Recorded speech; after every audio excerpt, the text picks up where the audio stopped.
Ada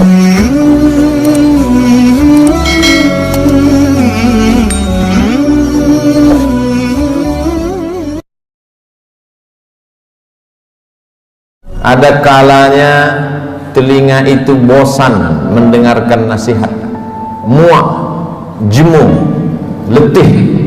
Ada kalanya akal itu tidak lagi bisa diajak untuk berpikir, susah, payah, karena sudah terlalu penuh dengan berbagai macam maklumat, informasi, penderitaan dan kesusahan. Tapi Allah memberikan jalan lain untuk supaya nasihat itu sampai ke dalam hati melalui kisah. Maka kata Allah kepada Nabi Muhammad sallallahu alaihi wasallam, faqsusil qasasa, ceritakanlah kisah-kisah itu, la'allahum yatafakkarun, biarkan mereka berfikir, biarkan mereka merenung sejenak. Selama jantung masih berdetak, selama darah masih mengalir, mereka masih hidup, hati mereka masih bisa diajak untuk berkompromi. Mungkin kalau dinasihati tidak lagi masuk, tersumbat sudah telinga. Mungkin kalau diajak berdiskusi sudah tidak mempan, saking penat dan lelahnya penderitaan. Tapi kisah-kisah masih menyentuh ke dalam hati sanubari manusia, karena nafas masih berhembus, hayat masih berada di kandung badan. Bagi yang lama tidak juga dikaruniai anak, bacalah kisah Ibrahim alaihissalam yang tidak pernah muak dan bosan berdoa, Rabbi habli minas salihin, berilah aku anak yang saleh. Bukan setahun, bukan 2 tahun, 86 tahun lamanya menikah dengan Sarah, tidak juga dikaruniai anak. Menikah dengan Hajar, anak tidak juga datang.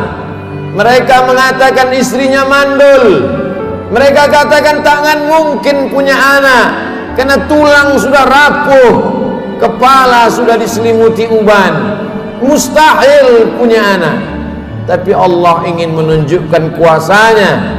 Pagi, petang, siang dan malam dia berdoa, Rabbi habli minas salihin. Akhirnya Allah berikan anak. Bukan cuma istrinya yang muda itu yang melahirkan anak, istri yang dikatakan semua orang mengatakan takkan mungkin punya anak, mustahil punya anak.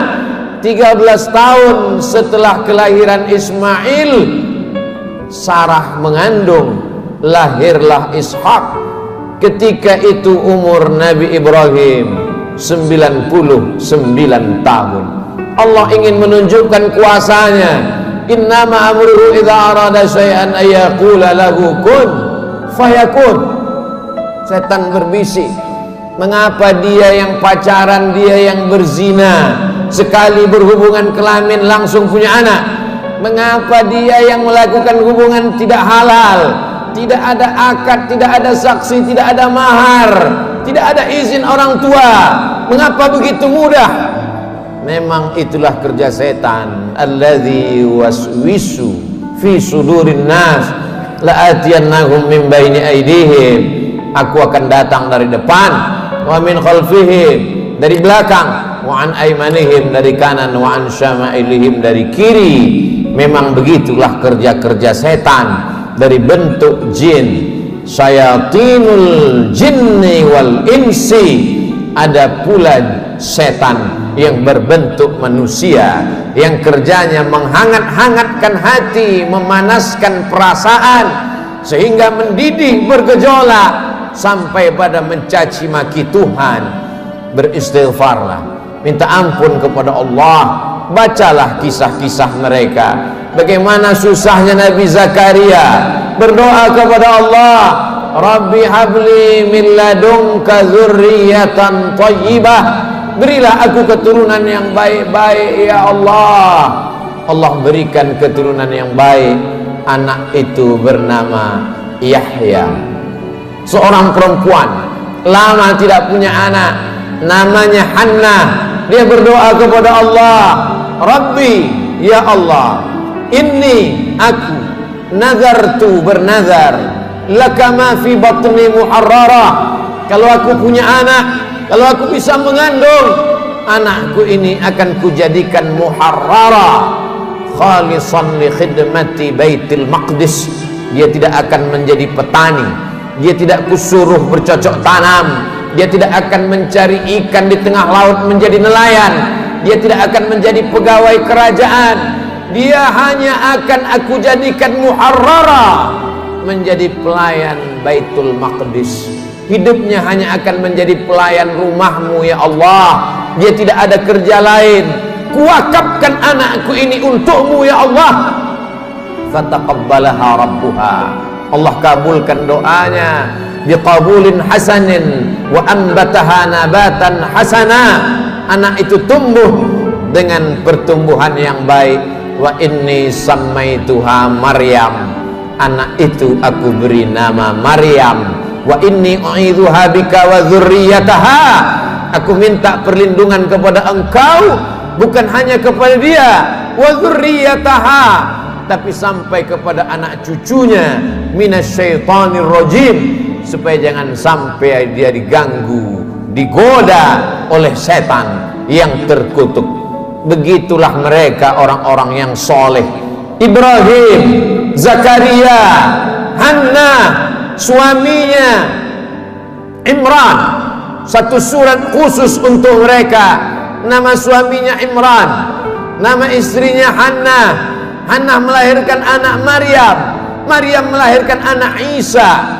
Mereka orang yang dekat dengan Allah, tapi tetap diuji oleh Allah. Mereka orang yang dipilih Allah, tapi hidup mereka juga penuh dengan penderitaan dan kesusahan.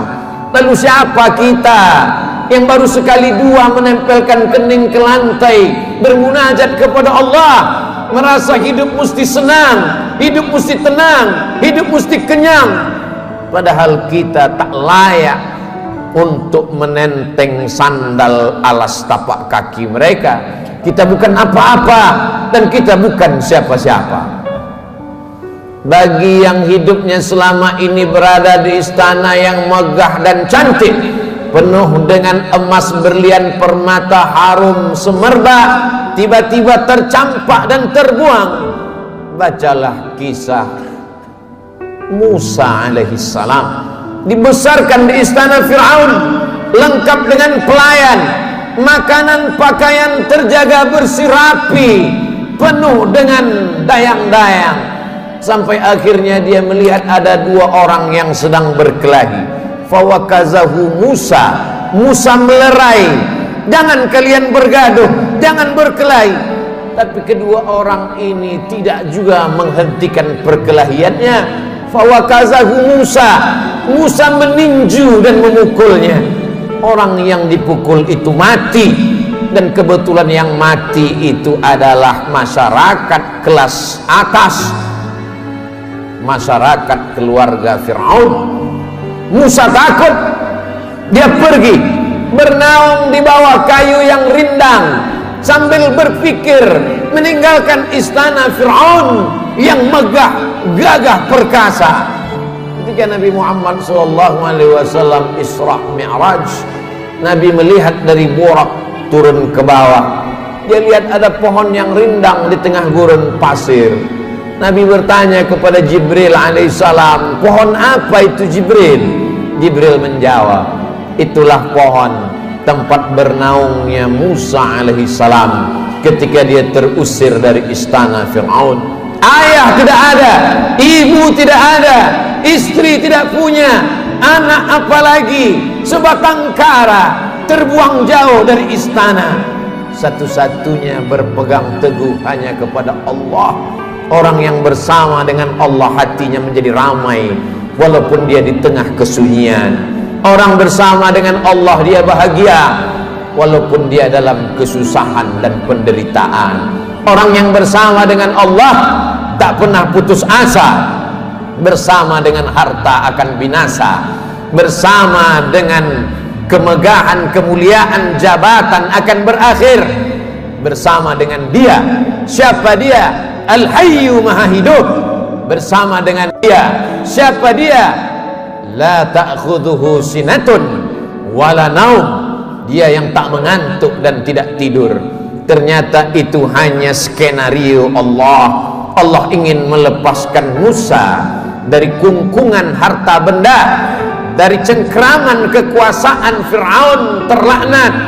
Allah ingin mempertemukan Musa dengan guru yang bijaksana, Syuaib namanya. Dari kejauhan Musa melihat orang ramai. Ternyata mereka ngantri untuk mengambil air di sebuah sumur tua yang pintunya tertutup batu yang besar. Tidak sanggup mereka menggeser batu itu, walaupun mereka berkumpul beramai-ramai. Musa dengan kekuatan yang dititipkan Allah menggeser batu itu. Dengan mudahnya tutup sumur terbuka. Nabi Musa melihat ada perempuan yang jauh di barisan belakang. Dia panggil perempuan itu untuk mengambil air. Ternyata perempuan itu membalas budi Musa. Dia mengajak Musa untuk berjumpa dengan ayahnya, karena ayahnya lama mencari pengembala kambing. Apa kata si anak? Inna khaira man ista'jartal qawiyul amin. Kalau kau ingin mencari pengembala kambing ayah, selama ini kau susah mencari anak muda, pilihlah anak muda ini. Dia orangnya jujur dan amanah. Dari mana kau tahu dia jujur? Ketika dalam perjalanan tadi aku di depan, dia di belakang. Angin bertiup kencang, pakaian lekuk tubuh terlihat. Dia suruh aku ke belakang, dia ke depan, karena dia tidak ingin melihat yang dilarang Allah. Dari mana kau tahu dia kuat? 30 orang laki-laki ingin menggeser batu besar dari pintu sumur yang menutup. Tak sanggup mereka sampai dia datang. Akhirnya Musa dinikahkan dengan anak Syuaib dengan mahar samaniya hijaj, 8 musim, 8 tahun lamanya mengembalakan kambing. Musa ulul azmi, banyak manusia tapi tak banyak yang dipilih menjadi nabi. Banyak nabi tapi tak banyak yang dipilih menjadi rasul. Banyak rasul tapi tak banyak yang dipilih menjadi ulul azmi. Musa salah satu ulul azmi. Musa yang diajak Allah untuk berbicara. Wa kallamallahu Musa taklima. Tapi sungguh pun begitu, pernah juga dia merasa terasing, kesunyian, kesepian, tercampak, terjatuh dari istana yang megah. Lalu siapa kita? Kita sedang diajak Allah untuk membanding-bandingkan diri dengan orang-orang yang soleh, yang hebat itu. Engkau yang ditugaskan untuk menjadi guru agama, menjadi juru dakwah di tempat yang jauh, di tengah hutan belantara, melewati air gelombang pasang, melewati sungai, melewati batu karang yang tajam, sampai di tempat tujuan tidak disambut dengan tala'al badru alaina. Kau tak disambut dengan marhaban, kau tak disambut dengan permadani merah, kau tak disambut dengan sukacita. Dicaci maki, diejek. Akhirnya hati merasa marah, panas, meninggalkan dakwah, masuk ke dalam perahu. Perahu terombang-ambing di tengah lautan. Nampaknya barang-barang mesti dicampakkan. Satu persatu barang-barang dibuang ke laut. Namun perahu tetap juga penuh akan tenggelam. Mau tidak mau, suka tidak suka, penumpang mesti diundi. Dan undian itu jatuh ke tanganmu 3 kali. Kalau sudah 3 kali tak ada pilihan, kau mesti dicampakkan ke tengah laut. Mulut ikan nun sudah siap menganga menelan, berada dalam 3 kegelapan. Gelap malam, gelap lautan, gelap perut ikan. Ada kalanya kita merasakan kegelapan, hutang keliling pinggang, satu pun tak ada yang suka. Kawan menjadi lawan, keluarga menjadi musuh. Apa yang dapat kau ucapkan? Itu yang dirasakan oleh Nabi Yunus alaihi salam. Dia hanya berucap dengan mulutnya, la ilaha illa anta subhanaka inni kuntu minaz zalimin. La ilaha illa anta, tiada Tuhan selain engkau. Subhanaka, maha suci engkau. Aku yang kotor, aku yang hitam, aku yang kelam, aku yang bergelimang dosa. Inni kuntu minaz zalimin. Aku sudah zalim, aku sudah aniaya, aku sudah buat dosa. Apa yang dilakukan Allah? Ikan itu memuntahkan isi perutnya. Lalu kemudian Nabi Yunus terdampar di tepi pantai. Ditumbuhkan Allah yaktin, labu. Dia makan labu. Hari ini ahli medis, para pakar gizi menganjurkan orang yang sakit untuk memakan buah labu, makanan yang baik untuk penyembuh orang yang dalam keadaan sakit. Ternyata Allah tahu apa yang ada dalam hatimu. Siapakah engkau bila dibandingkan dengan Nabi yang dipilih Allah? Ada kalanya engkau terjatuh, masuk ke dalam lautan. Lautanmu bukan lautan Nabi Yunus, perut ikanmu bukan perut ikan Nabi Yunus, gelapmu bukan gelap Nabi Yunus. Tapi kesulitan-kesulitan hidup yang datang silih berganti, tak ada yang dapat kau lakukan kecuali berkata la ilaha illa anta subhanaka inni kuntu minaz zalimin. Ada orang-orang yang mengajak engkau untuk berargumentasi, untuk berlaga, tapi bukan dengan otot. Mereka mengajak engkau berkelahi, berdebat dengan otak. Otakmu cerdas, IQ-mu hebat, IP-mu tinggi, sarjana S1, S2 dan S3, kau akan menang melawan mereka.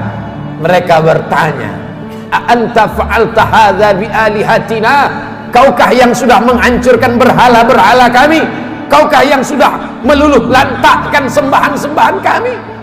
Dengan ringan dia menjawab, bal fa'alahu kabiruhum hadza. Bukan aku yang menghancurkannya. Yang menghancurkan berhala ini, patung-patung ini adalah patung yang paling besar. Lihat dari lehernya ada kampak. Dialah yang sudah menghancurkan.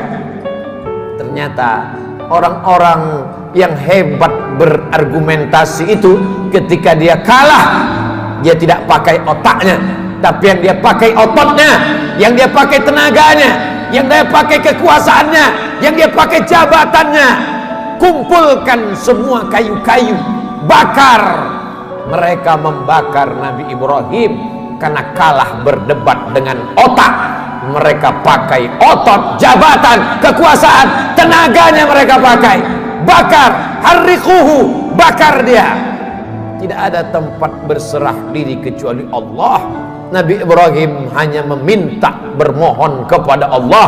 Apa yang dikatakan Allah, apa yang dikirimkan Allah. Allah tidak kirim tayran ababil. Allah hanya berkata, ya nar, wahai api, kuni bardan, sejuklah, wasalaman, selamatlah ala Ibrahim. Api itu redup, api itu yang selama ini membakar, menghanguskan, meluluh lantakkan, membinasakan. Tapi kali itu Ibrahim keluar dari api unggun dalam keadaan salaman ala Ibrahim, selamat untuk Ibrahim. Ibrahim kita ucapkan bukan sekedar pemanis bibir di ujung lidah. Ibrahim kita sebut kama sallaita ala Ibrahim wa ala ali Ibrahim, kama barakta ala Ibrahim wa ala ali Ibrahim. Kalau anakmu mati, ternakmu mati, kebunmu kering kerontang, segala penghasilanmu hilang, tak cukup sampai di situ, penyakit pun datang, orang-orang menjauh.